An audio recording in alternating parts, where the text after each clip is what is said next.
Vítejte v městečku Břeclav 54. Roku 1992 bylo v městečku Břeclav 59 nakažen první člověk. Byla to žena.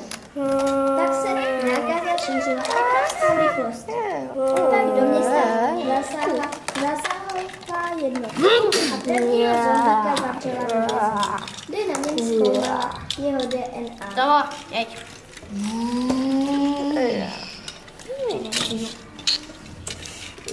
Pak musela zásahová jednotka vyrazit do nemocnice pro léčbu. Město bylo okupováno zombie.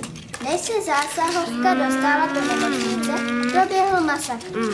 Pak se vrátili i s léky na policejní stanici a zkoušeli léky na první zombie. Když nalezli lék na základě zkoumání první zombie, vybavili své zbraně tímto lékem. Namáčeli kladiva i pili do lázně s léky. Vyrazili do města a začala válka.